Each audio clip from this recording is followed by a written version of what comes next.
নারীর তিনটি সময়ে আল্লাহর সবচেয়ে বেশি কাছে থাকে। এক, যখন সে গর্ভাবস্থায় মা হতে চলে, কষ্টের মাঝেও শুকরিয়া আর ব্যথার মাঝেও দোয়া তার ঠোঁটে থাকে, সেই সময়ে তার দোয়া কবুল হয়। দুই, যখন সে সন্তানকে দুধ পান করায়, এক প্রাণ নিজের প্রাণ দিয়ে আরেক প্রাণকে লালন পালন করে, তখন তার কোলও ইবাদতে পরিণত হয়। তিন, রাতের শেষ প্রহরে যখন সারা দুনিয়া ঘুমিয়ে থাকে আর সে নিস্তব্ধতায় আল্লাহকে স্মরণ করে, তখন আসমান তার দোয়ার জন্য ঝুঁকে পড়ে। এমন ইসলামিক ভিডিও দেখতে ভালোবাসলে হালাল বাণী ইউটিউব চ্যানেলটি।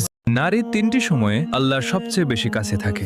এক, যখন সে গর্ভাবস্থায় মা হতে চলে, কষ্টের মাঝেও শুকরিয়া আর ব্যথার মাঝেও দোয়া তার ঠোঁটে থাকে, সেই সময়ে তার দোয়া কবুল হয়। দুই, যখন সে সন্তানকে দুধ পান করায়, এক প্রাণ নিজের প্রাণ দিয়ে আরেক প্রাণকে লালন পালন করে, তখন তার কোলও ইবাদতে পরিণত হয়। তিন, রাতের শেষ প্রহরে যখন সারা দুনিয়া ঘুমিয়ে থাকে আর সে নিস্তব্ধতায় আল্লাহকে স্মরণ করে, তখন আসমান তার দোয়ার জন্য ঝুঁকে পড়ে। এমন ইসলামিক ভিডিও দেখতে ভালোবাসলে হালাল বাণী ইউটিউব চ্যানেল